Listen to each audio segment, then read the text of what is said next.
기판력 이제 특강을 할 텐데 기판력은 뭐 객관식으로도 100% 나오고 그다음에 이제 사례형으로도 굉장히 이제 유력한 시험 문제예요. 그래서 오늘 하루 이제 정리하시면 객관식이든 사례형이든 다 답안지 쓸 수 있도록 정리가 될 테니까 기판 특강 좀 잘 들으시고 그다음에 월요일부터 이제 3일간 이제 최신 판례 강의를 하는데 그때는 그 3년간 최신 판례뿐만 아니라 2020년도 법전형 모의고사에서 그 전에 나오지 않았던 지문하고 그 전에 나오지 않았던 사례 문제 이런 거 함께 정리하도록 해가지고 금년도 시험 보실 때 이제 대비하도록 할게요. 자, 그래서 거기 받으신 자료 그 1페이지 보시면은 제 기판력이요. 일단 기판력이라는 게 무엇인지 전반적으로 먼저 정리를 하고 하나씩 이제 세세히 볼 텐데, 자, 전소가 있어요. 갑이 을을 상대로 소를 제기했다라고 치죠. 그럼 우리가 소제기라는 건 뭐죠? 갑이라는 사람이 민법이나 상법 같은 실체법에서 어떤 권리를 가지게 됐는데 그 권리가 이제 침해받았을 때 침해받은 권리 이것을 이제 구제해달라고 이제 소송을 제기하는 거죠. 이런 전소에서 법원이 판결을 선고해가지고 확정이 되었다라고 하면 기판력이라는 게 발생해요.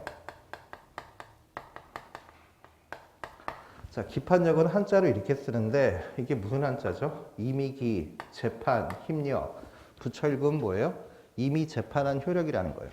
이미 재판한 효력이기 때문에 다시 다투지 못하도록 하겠다라는 건데 이런 기판력이 발생하면 발생한 기판력은 세 가지 범위를 가져요.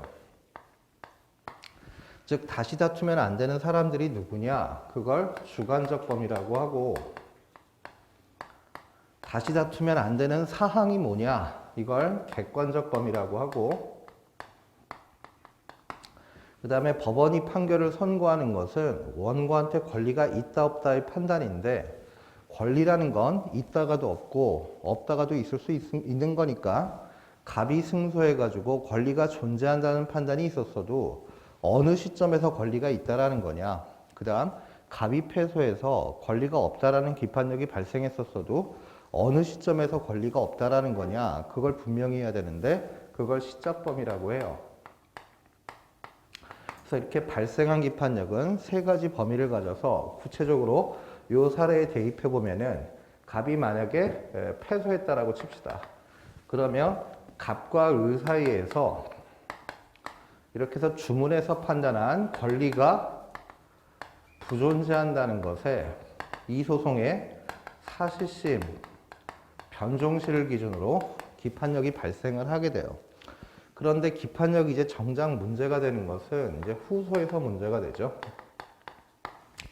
후소에서 갑이 또 을을 상대로 어떤 권리가 침해받았다라고 소를 제기했는데 기판력이 문제가 되는 경우란 전소에서 발생한 기판력의 객관적 범위와 동일한 권리관계를 문제 삼거나 전소에서 기판력이 발생한 걸 선결 문제로 삼는 선결관계 있거나 또는 모순관계 이런 세 가지 권리관계를 주장할 때 기판력이 작용한다 이렇게 이제 표현을 하는 거예요.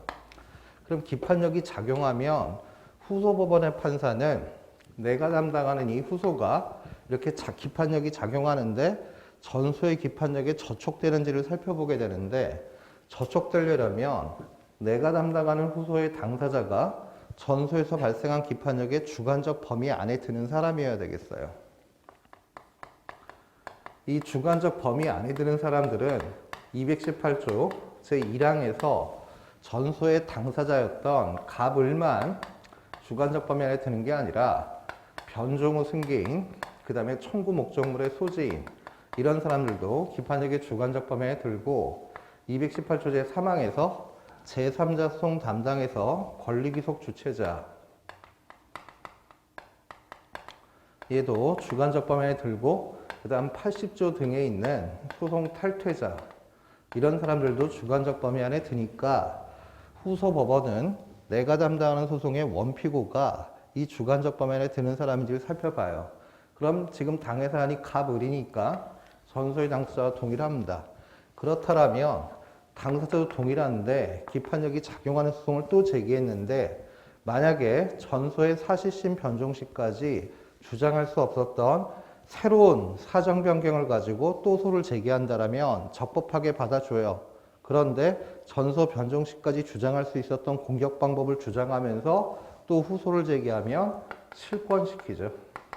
그래서 이렇게 주관적 범위에 들고 실권되면은 기판력에 저촉된다 이런 표현을 써요. 그럼 기판력에 저촉되면 법원은 어떻게 판단하죠? 승소한 사람이 또 소를 제기했으면 각하하고요. 패소한 사람이 또 소를 제기했으면 전소에서 권리구제를 못 받았으니까 소는 적법하지만 모순되지 않게 판단해야 되니까 또 기각을 하게 된다는 거예요. 그래서 여러분들은 기판력 사례 문제가 나오면 목차는 이 순서대로 쓰는 겁니다. 첫 번째, 전소에서 기판력이 어디에 발생했는지를 쓰시고 발생했을 때 이 세 가지 범위를 갖는 것이고 이게 후소의 두 번째로 작용하는지를 쓰신 다음에 작용하면 세 번째로 기판력에 저촉되는지와 관련해서 주관적 범위 안에 들어야 되고 실권되는지 이걸 살펴보면 되겠어요. 그런데 마지막에 이제 사안 해결로서 법원은 이제 주문은 승소자가 또 소를 제기했으면 각하하고 패소자가 또 소를 제기하면 기각을 하는 겁니다. 그래서 목차는 이렇게 네 가지가 나와야 돼요. 발생, 작용, 저촉의 주관적 범위, 실권되는지, 마지막에 법원의 주문.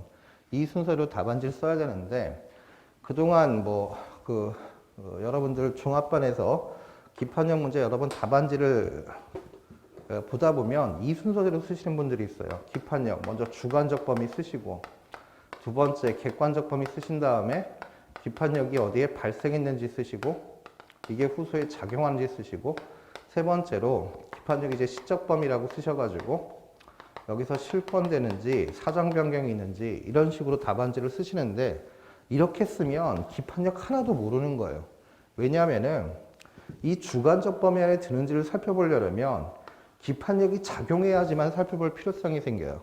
그런데 작용하는지를 먼저 검토도 하지 않은 채 주관적 범위 안에 든다라고 답안지에 먼저 쓴다라면 기판력을 전체적으로 이해를 못하고 있다라는 판단이 드는 거니까 지금 칠판에 있는 것처럼 전소에서 기판력이 어디에 발생했는지 두 번째 작용하는지 세 번째 작용하면 저촉되는지와 관련해서 주관적 범위 안에 드는지 실권되는지 이 순서대로 이제 답안지를 이제 쓰시도록 하세요. 이렇게 해야 기판력을 완벽하게 이해하는 것이고 오늘 받으신 프린트 잠깐 보셨는지 모르겠지만 여기 있는 수많은 판례들을 요 목차 하에 여러분들이 답안지에 써야 되는 키워드들을 정리해가지고 어떤 사례 문제가 나오더라도 거기 있는 목차 그대로 이제 뺏겨 쓰시면 되게 정리를 해놨으니까 오늘 끝났을 때 이렇게 기판력을 또 이런 식으로 쓰시면 안 되고 이렇게 쓴다라는 걸 분명히 이제 인식할 수 있도록 해주세요.